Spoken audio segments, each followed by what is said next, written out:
How many of you have heard of this concept, mind maps? To some of you. Mind maps is a way of, it's a system of note taking, a system of capturing thoughts, a system of writing, a system of organizing yourself. It's basically, it is a tool. It's not, it's like how you use Excel. An engineer can use Excel, a designer needs to know how to use Excel, a lawyer needs to know how to use Excel. Every single person in this world, a financial person needs to know how to use Excel. It is a tool which facilitates you to do many things. A mind map is a similar thing. It's a tool. It can help you in brainstorming. It can help you in making a pitch. It can help you in taking notes. It can help you in memorizing. It can help you in many different things. It's fundamentally a tool. If you know how to use effectively, it will enhance your use of the mind. I have been what you call a Think Buzan licensed instructor. That means I've trained under this gentleman called Tony Buzan, who's credited 40 years ago of having invented mind maps as a concept. And he currently is the president of the World Memory Championships. He's considered one of the leaders on the mind, the way it works and the way it thinks. So the most important graph in the world. A lot of these concepts are what we've picked up or I've trained under him. You trained directly? I've trained directly with him. He's trained presidents, he's trained prime ministers, he's trained big companies, he's trained Boeing, etc. A lot of them. And I've had the privilege of training under him and being a licensed instructor. I no longer am. I don't pay the fees anymore, but fundamentally these concepts are from there. And you will see a lot of different kinds of mind maps. You'll see what you call proto mind maps. You'll see people drawing a circle, just drawing dandas out. But there is what we call the Tony Buzan way of mind mapping, which encompasses everything that we've learned in the beginning. So imagination, association, the use of color, understanding your... we'll come to each one and how these rules affect these parameters. So when you make a mind map, there are certain laws that we say you must follow. Okay? This goes on how you use the paper, what kind of lines you draw, how you use the words, images and color. And I'm going to go into each one a little bit, but fundamentally this is a mind map. So you have a central thought, a central idea, and you branch outwards. Capturing the associations that come with that central thought. So if you start with something in the middle, you will automatically, let's say you were thinking about your MacBook, then you were thinking about Steve Jobs, you were thinking about how the apple was bitten and how that is looking like the logo. These are associations.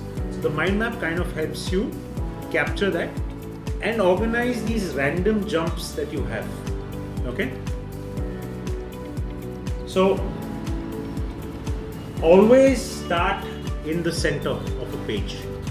So when you're making a mind map, if I've got a sheet, I will always start the first thing in the middle of the page so that you can go outwards.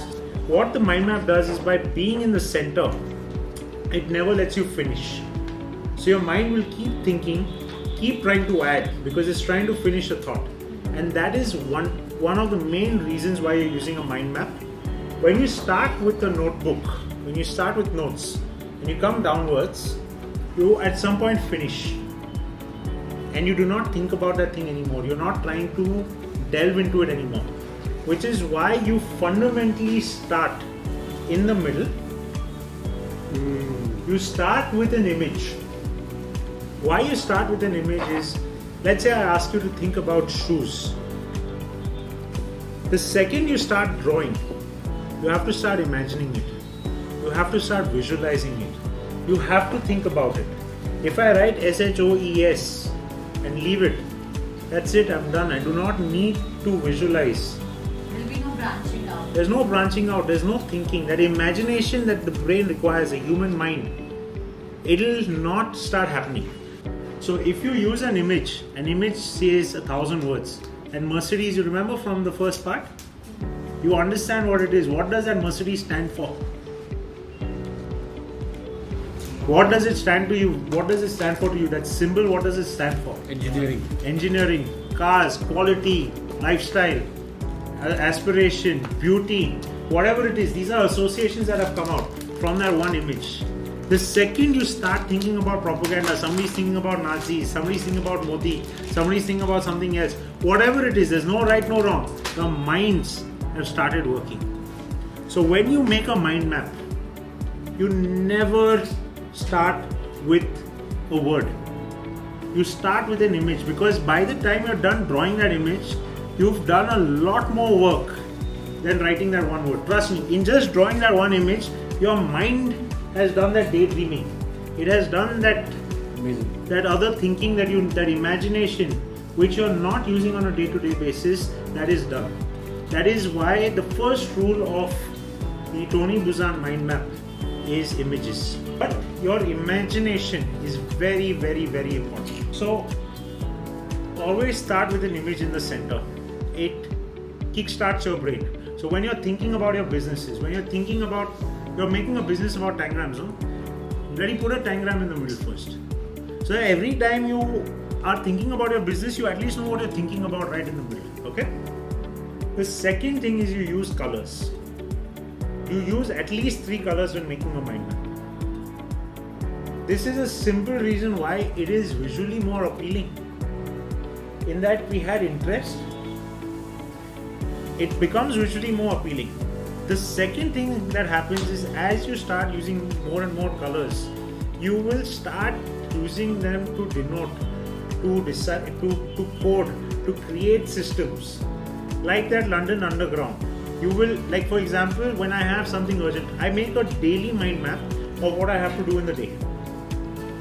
Every day I say I have to solve one problem, so I make an image of that problem in the morning and my to-do tasks. I mark in red what is urgent for me. I mark in blue what I can do Shanti se. I mark in green what I have to hand over to other people. So when I'm looking at it and I know somebody is coming to me, I only have to look at the green part. इसको ये देना, इसको ये देना, इसको ये देना. I do not have to go from top to bottom in my notes. If I am sitting in a meeting and I'm taking notes, I have a different color for every different person. I have one of those 4 clicker pens, 4 different colors. I use that. The third thing is you basically use codes. If you want, over time you'll figure out a system to mark. So, I, for example, mark a star in front of things that I need to do urgently. I mark a circle in front of things that I don't need to do. You'll find your ways, you'll find your systems, okay? Different symbols, different things.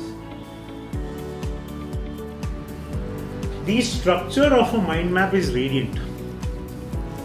So you remember those little dots that we had? What the mind map is doing is it's allowing you to put dots, but put it in a structure.